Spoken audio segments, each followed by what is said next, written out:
YouTube टिकटकहरुमा चाहिँ अब तपाईको अब त्यो भ्युअर्स यो ब्यानर पनि रहेछ सर, यो चाहिँ के को लागि यो गर्नु भएको नि? हैन तपाईको यो राति भएपछि मान्छेले यस्तो फोटो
सर नमस्ते। नमस्ते सर चाहिँ अहिले यो जुन चाहिँ डोजरहरू लगाइरहेको छ हैन, यो सरसफाइ यो हल्का भनिदिनु न के हो?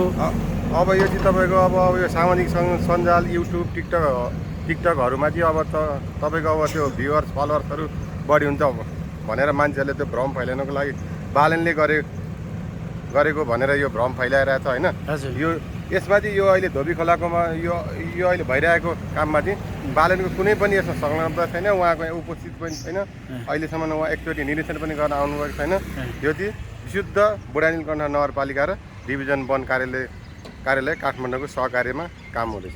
के बनाउनु लाग्यो खासमा चाहिँ तपाईँको अब यो बर्खामा यो अब यहाँ तपाईँको यो माटो थुप्रेर त्यो घाँसहरूले गर्दाखेरि मान्छेले त्यसमा खेतीपाती गरिदिने, अनि त्यो खेतीपातीको घाँसले झारले गर्दाखेरि तपाईँको यता बस्तीहरूमा पानी छिर्यो। अनि अहिले तपाईँको सरसफाइ गरेर यसमा पछि यो बोटिङहरू अब त्यस्तो अब घाँसहरू अनि माछाहरू पनि हाल्ने योजना छ भविष्यमा चाहिँ। हजुर यसमा चाहिँ माछा अनि बोटिङ गर्ने भन्ने सोच छ।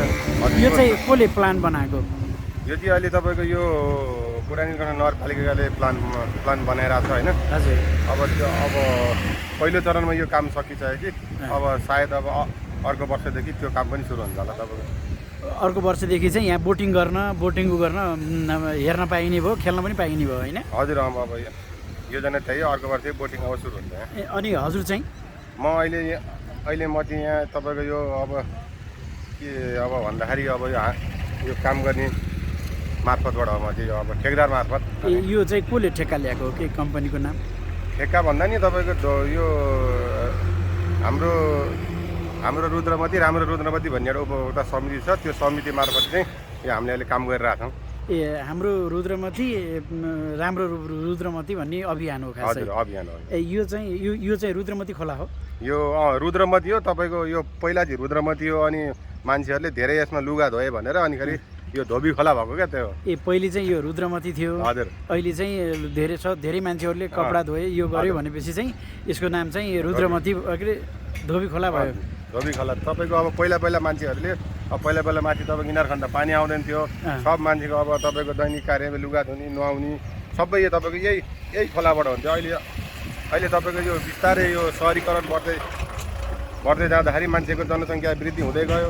अनिखेरि यो खोलामा ढल हालेर यो सबैले प्लास्टिक फालेर फोहोर भएको। नत्र पहिला यो खोलामा हामी सानोमा नुहाउने लुगा धुने यही खोलामा गर्थ्यौँ। यो सर र तपाईँको क्या कञ्चन पानी क्या तलल्ल बग्ने बालुवा थियो, सलल्ल बग्ने खोला थियो।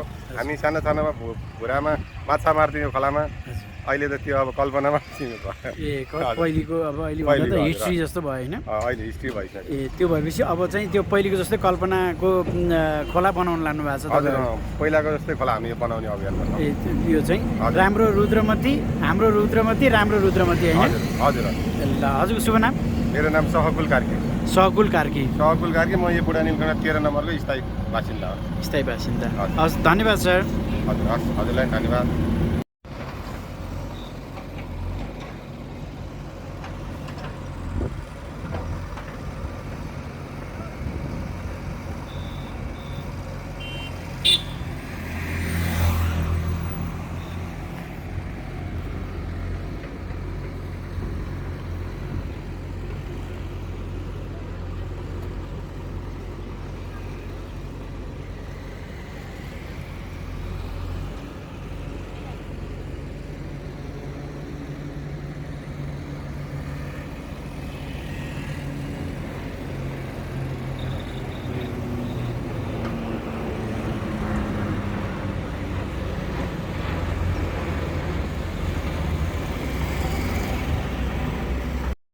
यो चाहिँ कहाँ डम्प गरेको छ सर? केही छ?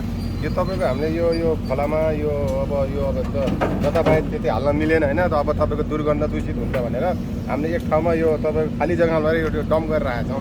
अब कतै पनि प्रदूषण नफैलियोस्, वरिपरि मान्छेतिर गन्ध नजाओस् भनेर। यसलाई चाहिँ डम्प गरेर अनि पछि के यसको बालुवा झिक्ने कि छ? कोही खाली ठाउँमा भर्ने केही छ?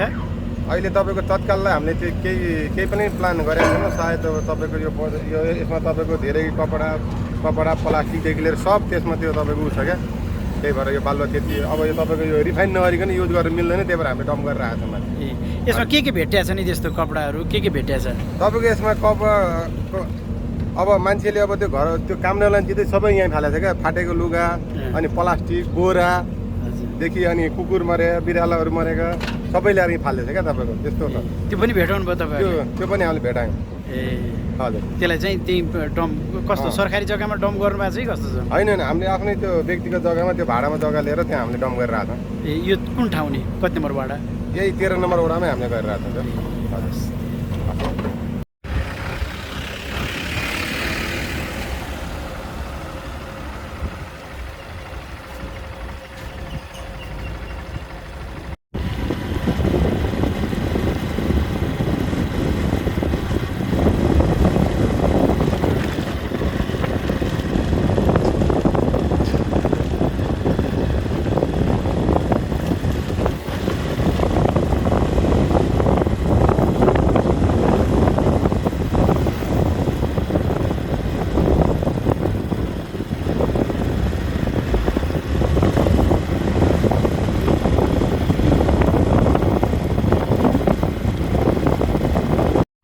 अरू चाहिँ के छ नि यहाँ गराउनु पर्ने या गर्नुपर्ने केही जनताहरूले केही सुझाव सल्लाह केही दिनुहुन्छ?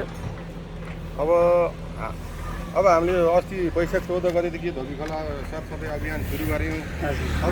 अब हामीले बिहान त तपाईँको दिनभरि सफा गर्दै जाने होइन, तपाईँको राति भएपछि मान्छेले यस्तो फोहोरहरू ल्याएर फालिदिइरहनु भएको छ। अब यसै हजुरको मिडिया मार्फत म के भन्न चाहन्छु भने सबैजनाले यसै भिडियोलाई सूचना मानेर सके सफा गरौँ, नसके फोहोर नगरौँ भन्छ क्या म। हेर्नु न अब हामीले अहिले पनि देख्यौँ यहीँनिर फोहोर छ होइन। हजुर। अनि अब जनताहरूलाई चाहिँ जस्तो अब आफ्नो ठाउँ आफै सफा गरौँ होइन, एउटा जागरुक केही जनचेतना केही मूलक केही भन्न चाहनुहुन्छ तपाईँले?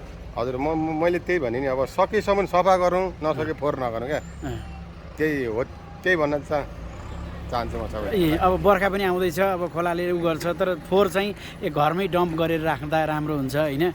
अब कोही फोहोरहरू चाहिँ घरमा आफ्नै मल बनाउन मिल्यो, नभए यसरी फोहोर गरेर अरू मान्छेहरूलाई पनि नराम्रो हुन्छ होइन। अनि अरूले पनि केही सल्लाह सुझाव केही दिनुहुन्छ तपाईँले? हजुर तपाईँको अब यसरी हामीले फाल्नुपर्ने आवश्यकता छैन। तपाईँको हप्तामा 2 चोटि 3 चोटि गाडी आउँछ, हामीले एउटा घरमा डस्टबिनमा प्लास्टिकमा हालेर अब तपाईँको अब कुहिने फोहोर जति घरमै कम्पोस्ट मल बनाएर अनि नकुहिने फोहोर प्लास्टिकलाई एउटा तपाईँको थैलोमा पोको पारेर राख्यो भने हाम्रो प्रकृति पनि सफा हुने भयो, हाम्रो खोला पनि सफा हुने भयो। हामीले यो खोला सफा भयो भने बाटो हिँड्दाखेरि पनि यो नाक थुनेर हिँड्नु परेन नि त। हजुर।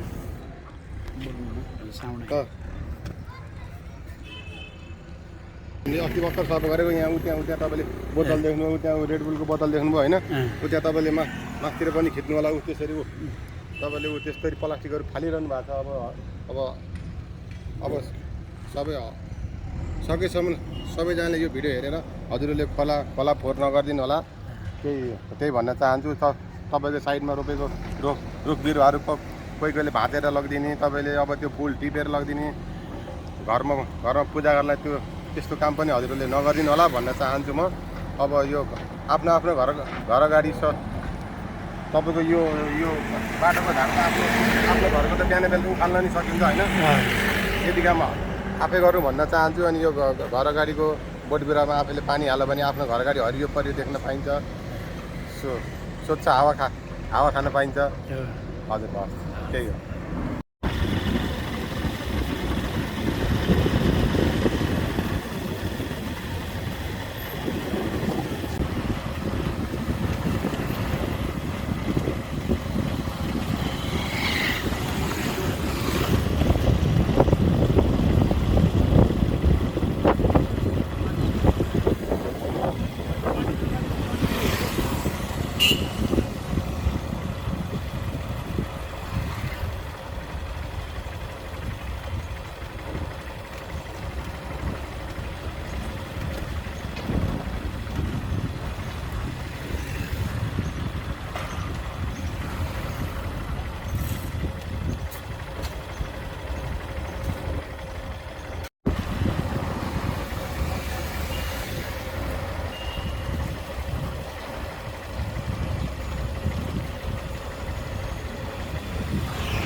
यो ब्यानर पनि रहेछ सर, यो चाहिँ के को लागि यो गर्नुभएको नि?